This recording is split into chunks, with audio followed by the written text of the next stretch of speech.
জিয়াউর রহমান যখন দেশের রাষ্ট্রপতি তখন তার বড় ছেলে তারেক পড়ত ঢাকার স্বনামধন্য সেন্ট জোসেফ স্কুলে। এই স্কুলের নিয়মকানুন ছিল অত্যন্ত কঠোর।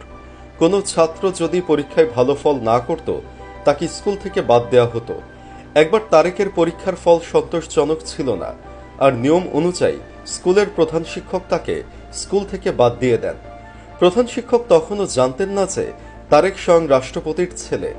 যখন তিনি বিষয়টি জানতে পারলেন, স্বাভাবিকভাবেই কিছুটা দ্বিধায় পড়লেন, কারণ একজন প্রেসিডেন্টের ছেলেকে স্কুল থেকে বের করে দেওয়াটা চারটেখানি ব্যাপার নয়। ছেলেকে স্কুল থেকে বের করে দেওয়ার খবর শুনে জিয়াউর রহমান প্রধান শিক্ষকের সাথে যে আচরণ করেছিলেন তা নিশ্চিতভাবে অবাক করে দেবে আপনাকে। কি ঘটেছিল এরপরে, চলুন জেনে আসা যাক। জিয়াউর রহমান যখন বাংলাদেশের রাষ্ট্রপতি ছিলেন তখন জাতীয় নিরাপত্তা সংস্থা এনএসআই এর মহাপরিচালক হিসেবে দায়িত্ব পালন করেছেন এস আব্দুল হাকিম। তার লেখা জিয়াকে যেমন দেখেছি বইটিতে জিয়াউর রহমান সম্পর্কিত বেশ কিছু স্মৃতিচারণমূলক ঘটনা তুলে ধরেছেন। সেই বইয়ে এস আব্দুল হাকিম লেখেন, জিয়াউর রহমানের বড় ছেলে তারেক সেন্ট জোসেফ স্কুলে পড়াশোনা করত।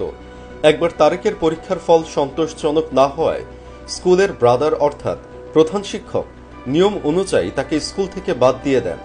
ব্রাদার সম্ভবত জানতেন না যে তারেক রাষ্ট্রপতির ছেলে। যখন তিনি বিষয়টি জানতে পারলেন তখন অত্যন্ত সংকোচের সাথে প্রেসিডেন্টকে টেলিফোন করলেন।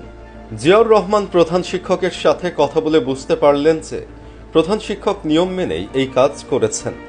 তখন তিনি প্রধান শিক্ষককে বললেন, আপনার কোনো চিন্তা নেই, আপনি ঠিকই করেছেন। প্রধান শিক্ষক তার কথায় অভিভূত হয়েছিলেন। কোনো উন্নয়নশীল দেশের রাষ্ট্র পরিচালকের কাছ থেকে এমন আচরণ আশা করা খুবই আশ্চর্যজনক। অথচ প্রধান শিক্ষক ভেবেছিলেন এরপর তাকে হয়তো চাকরি হারাতে হবে। এই ঘটনাটি জিয়াউর রহমানের সততা, নিয়মানুবর্তিতা এবং ক্ষমতার অপব্যবহার না করার এক উজ্জ্বল দৃষ্টান্ত। তিনি চাইলে খুব সহজেই তার ছেলের জন্য স্কুলের নিয়ম বদলাতে পারতেন, কিন্তু তিনি তা করেননি। তিনি ব্যক্তিগত সম্পর্কের চেয়ে দেশের নিয়ম ও নৈতিকতাকে বেশি গুরুত্ব দিয়েছিলেন।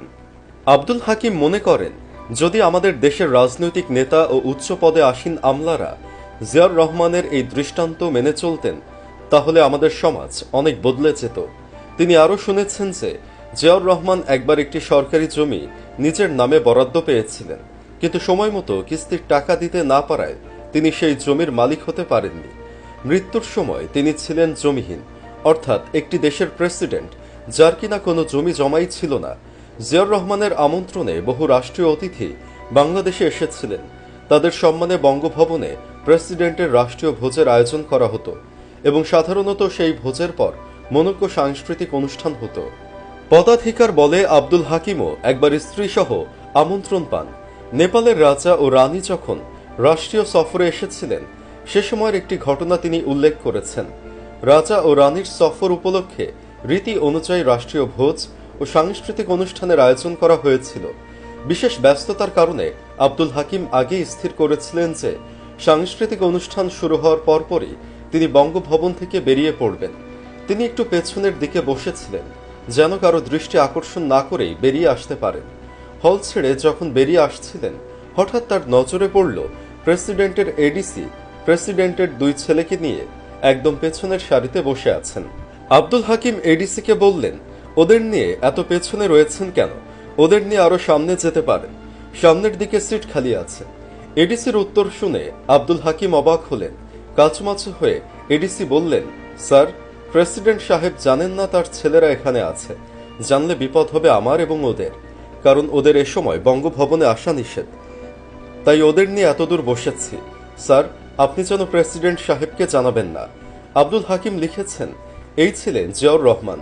নিজের ছেলেদেরও এই সরকারি সাংস্কৃতিক অনুষ্ঠান উপভোগ করার সুযোগ দিতেন না, কারণ এও স্বজনপ্রীতির সংজ্ঞার মধ্যে এসে যায়। টেলিভিশন কর্তৃপক্ষের ওপর তার কড়া নির্দেশ ছিল যে তার ছেলেদেরকে যেন কোনো সময় অথবা কোনো ছুতোয় টেলিভিশনের পর্দায় দেখানো না হয়। তার জীবদ্দশায় কেউই তার ছেলেদের টেলিভিশনের পর্দায় দেখেনি। এই ঘটনা আমাদের শিখিয়ে দেয়, সত্যিকারের নেতৃত্ব শুধু ক্ষমতা আর পদবিতে নয়, বরং সততা, নৈতিকতা আর নিয়মের প্রতি শ্রদ্ধাবোধের মধ্যে নিহিত। জিয়াউর রহমান সেই উদাহরণই তৈরি করে গেছেন। আমাদের দেশের রাজনীতিবিদ ও উচ্চপদস্থ কর্মকর্তারা যদি এই দৃষ্টান্ত মেনে চলতেন, তাহলে আমাদের সমাজ হয়তো আরো অনেক বেশি উন্নত হতো। সুপ্রিয় দর্শক, জিয়াউর রহমানের এই মহানুভবতার গল্পটি আপনার কেমন লাগলো কমেন্ট করে জানান। এরকম আরো ভিডিও পেতে আমাদের চ্যানেলটি সাবস্ক্রাইব করুন এবং বেল বাটনটি টিপে রাখুন। আপনার বন্ধুদের সাথেও এই ভিডিওটি শেয়ার করতে ভুলবেন না যেন। ধন্যবাদ।